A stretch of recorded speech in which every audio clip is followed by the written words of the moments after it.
तो महाराजा जनक का असली नाम था क्षीरध्वज, लेकिन उन्हें लोग कहते हैं जनक। जनक इनके वंश में एक हुए थे बहुत पहले, तो उन्होंने अच्छे कर्म किए तो लोग, जैसे कोई गांव बड़ो आदमी हो उस पर लोग लंबतदार कहने लगे, और लंबतदार ललाभ है बहू, जब थोड़े उम्रदार बढ़िया ठीक ठाक हो गया तो बहू लंबतदार, फिर भाई लंबतदार, फिर भाई लंबतदार, लंबतदार का इनके वंश हम चली आई। तो ऐसो थो महाराजा जनक के घर में। तो जनक इनका नाम थोड़ी था, इनका नाम था क्षीरध्वज, लेकिन अच्छे धर्मात्मा थे इसलिए इन्हें लोग जनक कहते हैं।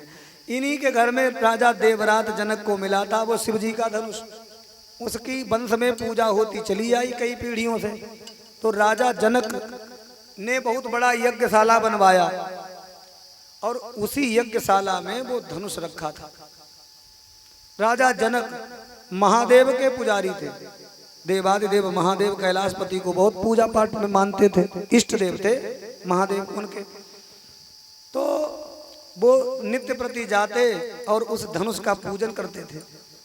लेकिन एक समय ऐसा हुआ कि यज्ञशाला की सफाई करने के लिए बेटी सीता निकल गई और जाकर के देखा कि यहाँ पर बहुत सफाई करनी है।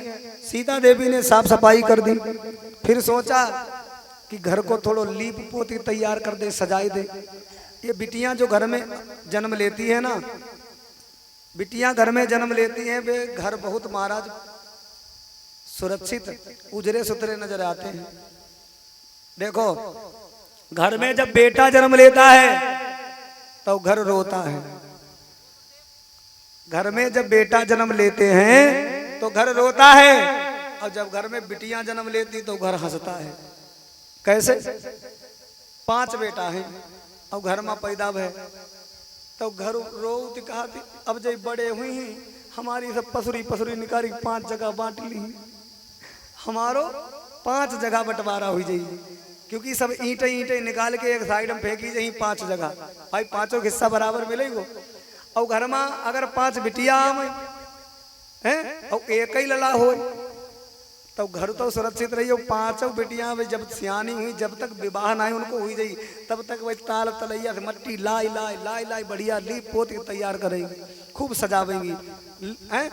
जिसके घर में बिटेरियां होती हैं ना, वो घर के तो अच्छा लगा, सुंदर सजो धजो, क्योंकि हैं गाय माता के गोबर का चौका लगाती हैं, सुंदर सजाती हैं, झालर बनाती हैं, कसीदा काटती हैं, हैं? पुत्र होता है भाग्य से, पुत्र होता है भाग्य से, और पुत्री होती है सौभाग्य से। हाँ, इसलिए बेटियों को कम मत आंको। लेकिन आजकल क्या है, अरे बेटा का है मान जगत में, अरे बिटिया का कोई मान नहीं। ओहे मेरे भगवान बता दे बेटी क्या संतान।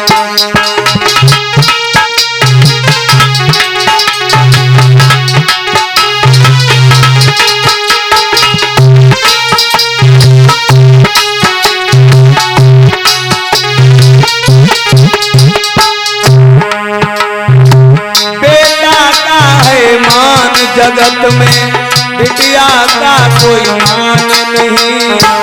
हे मेरे भगवान बता दे बेटी क्या संतान।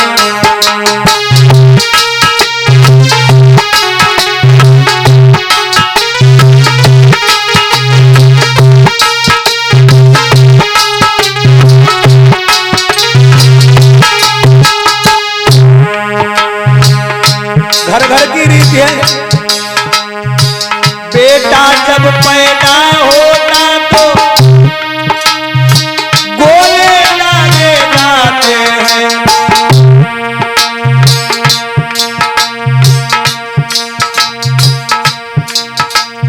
घर घर बटे मिठाई भक्तों मंगल गाए।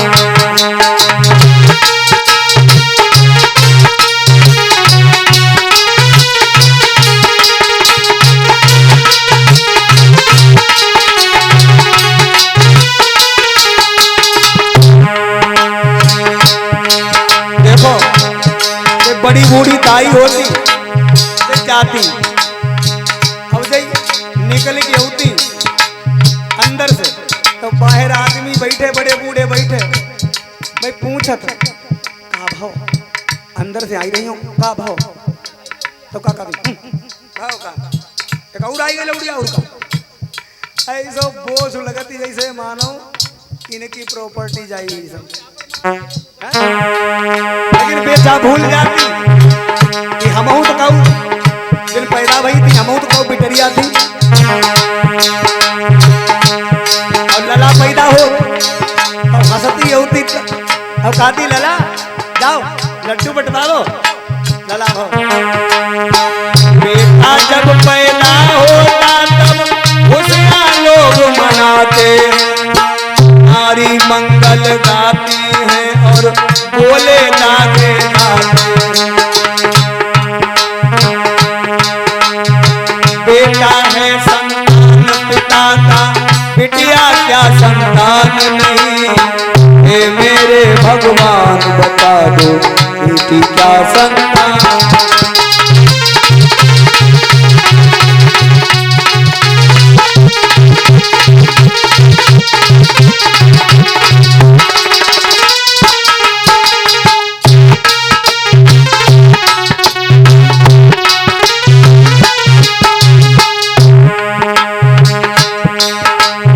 भूल जाते हो अरे बेटी थी वो लक्ष्मीबाई, अंग्रेजों संग युद्ध किया, और बेटी थी वो इंदिरा गांधी, भारत में है नाम किया।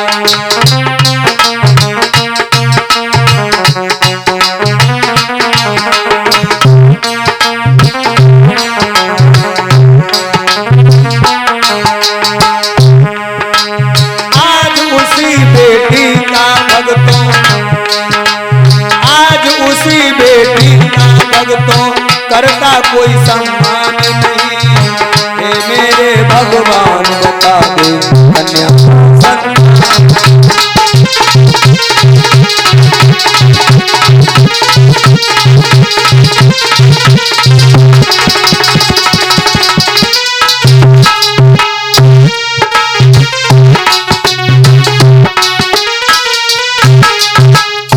तो सीता देवी ने जाकर के यज्ञशाला की सफाई की और गाय माता के गोबर से चौका लगाई दियो, लीप दो।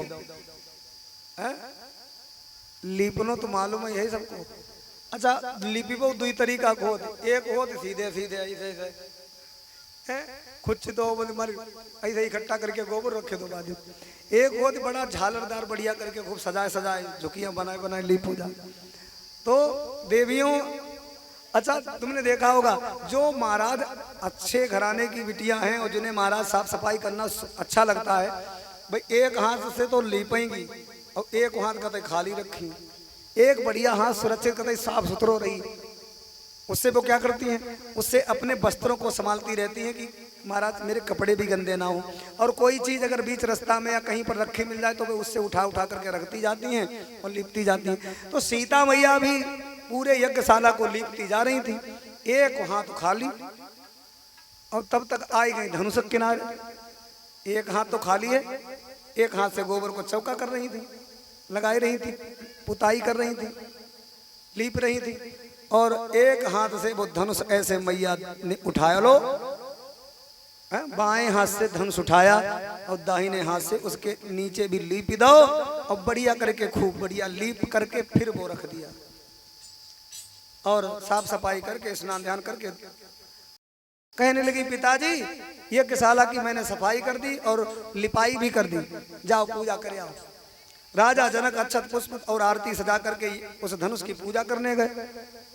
सो एकदम चकित रह गए, ओहो ये धनुष आज तक हमारे वंश में किसी भी राजा ने हिला तक नहीं पाया, और ये इसके नीचे भी लीप दिया मेरी पुत्री सीता ने, ये कैसे चमत्कार हो गया, ये क्या है।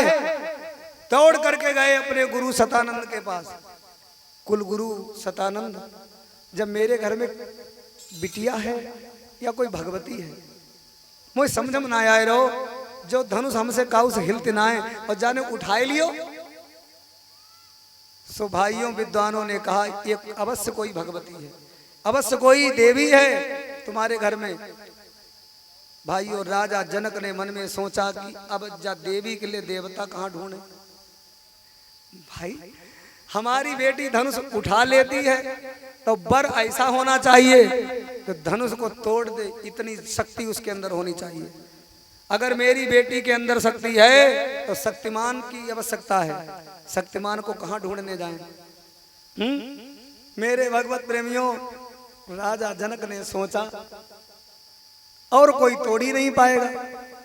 देखो दुनिया में भगवान ने सिंगल कोई ना भेजो, जोड़ा सबको भेजो। मनसुखा अब कोई कोई रही भले जाए मैं अपने कर्मन के अनुसार, जोड़ा सबको है भैया।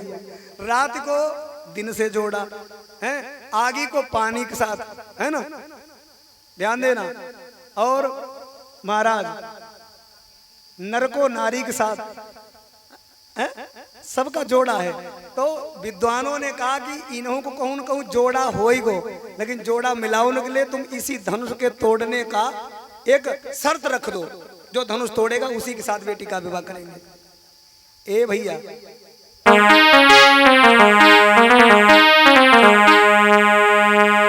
श्री जनक दुलारी सीता ने बचपन में कौतुक दिखलाए।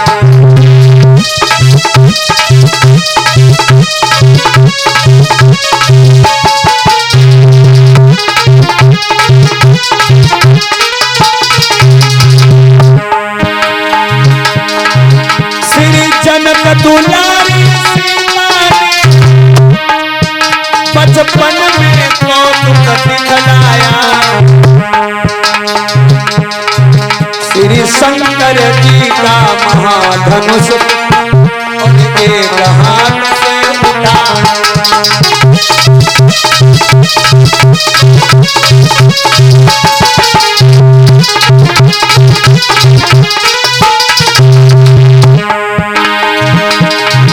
देखा जब जनक राज ने तो मन में अति हर्षाए हैं।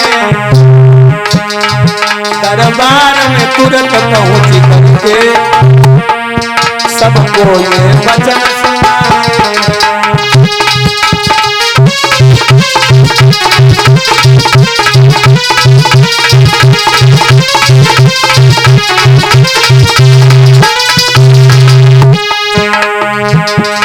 साथ ही साथ एक शर्त रख दी क्या, जिस महावीर की महासत ये धनुआ तोड़ गिराएगी, अरे उसी वीर को निर्विमान जानकी मारी जाए।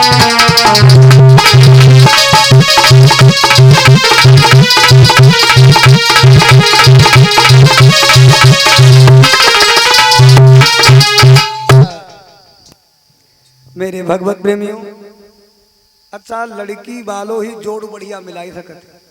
आजकल हमारे जा समझ ना आओ तो लड़की खूब सुंदर, लड़की बहुत बढ़िया खूबसूरत है, अच्छी पढ़ी लिखी भी है, बढ़िया है, ठीक है, रूप रंग भी बढ़िया है, लेकिन लड़की के पिता कबू कबू बहुत बड़ी भयानक गलती कर दे। ना कोई जोड़ बढ़िया ढूंढ, ना कछु खाली लल्ला की देख ले 10 एकड़ खेती है, खेती देख ली बढ़िया, देख लो मकान दुकान बढ़िया, कारखाना चल रहा है, तो अपनी सुंदर लाडली बेटी हृदय को टुकड़ा कोई करुआ के सौंपिया है। अब उसके मन से नहीं पूछी कि बिटिया तुम्हें हुआ अच्छा लगी कैसा का है? तो ध्यान देना है, लड़की वाला अपनी बराबरी में रिश्ता करे। ज्यादा गरीब हो तो ज्यादा बड़े आदमी की रिश्ता ना करके ये अपनी बिटरिया ना ही तो वो तुम्हारी बेटी की कभी इज्जत करेगा नहीं, वो बात बात में ताना देगा। हैं वो तो 5 हुए बहुत ज्यादा हमारे पीछे पड़ गए, तो हमने कर लो नहीं, हमारी शादी होती 4 व्हीलर गाड़ी मिलती, बात बात मोटरसाइकिल तब भी मिलती, जो चाहते सो मिलते, बिट बक्साइल बारी टीवी सीढ़ी है सब मिल तो। अब वह बेचारी खाना खाई कि ताना खाई घर में आई, वह बहू बन के आई लेकिन वह बीमार होने लगी, वह सुनते सुनते परेशान। इसलिए अपनी बिटिया को ब्याह अपनी बराबरी में करो, ज्यादा बड़े आदमी क्या मत करो। ज्यादा बड़े आदमी के यहाँ करोगे बेटी का सम्मान नहीं मिलेगा, गरीब के यहाँ अगर कर दोगे तो मान सम्मान बहुत मिलेगा। इसलिए जिसके घर में एसी कूलर पंखा किलवारी टीवी नाई है और उसके यहाँ अगर तुम जाएगी तो सामान दे दे जाए और अपनी बिटिया दे दो, अरे वो तो मन ही मन खुश हुई कि हमारे घर में कछू ना रहा भैया, बहुत कुछ इन्हें दो, बहुत बढ़िया नातेदार, इज्जत करेंगे। लेकिन बड़े आदमी के यहाँ हमारा सारी सुविधाएं व्यवस्थाएं पहले ही हैं और तुमने कछो कर दे ना पाओ, वो तो चाहते हमसे ज्यादा स्वभाव मिलता। अच्छा आजकल लोग ये बहुत कहते हैं कि दहेज लेना पाप है, दहेज लेना पाप है, दहेज नहीं लेना चाहिए, दहेज नहीं लेना चाहिए। क्यों दहेज नहीं लेना चाहिए? ये तो सब कहते हैं दहेज नहीं लेना चाहिए, बेटी ही धन है, कन्या ही धन है, ये तो सब कहते हैं। लेकिन समझने वाली बात है, गरीब आदमी को यदि आप बड़े आदमी हो अपनी बिटिया दे, वो गरीब आदमी तुमसे दहेज नहीं मांगेगा, लेकिन तुम खुद ही चाहत हमसे ज्यादा स्वभाव मिले। इसलिए राजा जनक ने एक शर्त लगा दी, जो भी धनुष तोड़ेगा उसी के साथ में जनक नंदिनी देवी सीता का हम विवाह करेंगे। अब बड़े बड़े राजा महाराजा लोग धनुष तोड़ने के लिए आने लगे। अब मैंने कल यहाँ तक कथा सुना दी थी कि राजा जनक की ही नगरी में राम लक्ष्मण ठहरे हुए हैं, कैसे आए सभी धनुष यज्ञ के बीच में। ध्यान देना, बड़े बड़े मंच पड़े हुए हैं, बड़े बड़े सिंहासन लगे हुए हैं, बीच में धनुष रखा है, ऋषि मुनि ज्ञानी विद्वान महात्मा हैं, राजा महाराजा बैठे हुए हैं, धनुष के उस आयोजन में आए हैं। उसी समय विश्वामित्र राम लक्ष्मण को लेकर के आए जंग। उसी महाराज रंगभूमि के अंदर लिखा है कि राजकुमार ते ही अवसर आए, मनऊ मनोहर तातन छाए।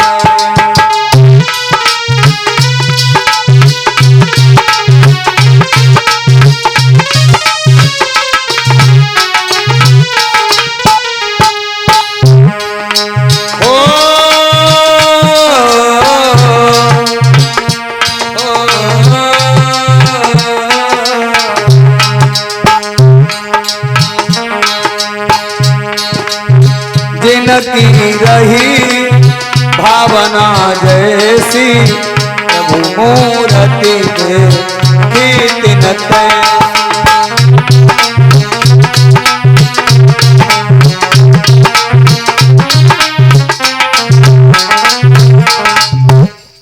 भगवान राम अपने गुरुदेव विश्वामित्र के साथ लक्ष्मण भैया के साथ जैसे ही सभा में आए तो पहले तो सब राजा लोगों को सब देख रहे थे, लेकिन अब राम और लक्ष्मण को देख करके महाराज सब चकित रह गए। कहते सुंदर राजकुमार पधारे हैं, सबकी निगाहें उन्हीं पर अटक गईं। ऐसा लग रहा है कि महाराज बादलों में चंद्रमा उदय हो गया हो। पहले तो लोग तारों को देखते रहते हैं और जब चंद्रमा निकल आता है तो लोग चंद्रमा पर ही दृष्टि डालते हैं। अब राम जी पर दृष्टि पड़ रही है तो कछु लोगों ने कहा लगी रहो। देखो राम जो हैं वो महाराज जो भक्त बैठे हैं उन्हें लगता है कि अब भगवान आएंगे। जो वहां पर ज्ञानी ब्रह्म के चिंतन वाले बैठे हैं उन ज्ञानियों को लगता है कि ब्रह्म का पदार्पण हो गया। जो वहां पर बड़ी बूढ़ी माताएं बैठी हैं उन्हें लगी रहो कि मेरे बालक के समान हैं और मेरी ललित देवी सीता के जय पति बन जाते, हमारे दामाद बन जाते, बड़ा बढ़िया रहते हैं। जो वहां पर कामी क्रोधी लालची राजा बैठे हैं, कामी क्रोधी लालची तिन से भगति न होई और भगति करे कोई सूरमा जाति वर्ण कुल खोई।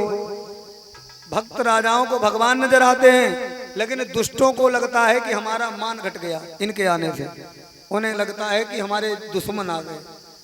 हमें लोग देख रहे थे, हमारी प्रशंसा हो रही थी, इनके आने से हमारी प्रशंसा होना बंद और हमारे लिए तो ये घातक हो गए। उन्हें लगता है कि एक साक्षात हमारे लिए काल का स्वरूप है। तो जिनकी रही भावना जैसी, प्रभु मूरत देखी तिन तैसी। अच्छा सुनो,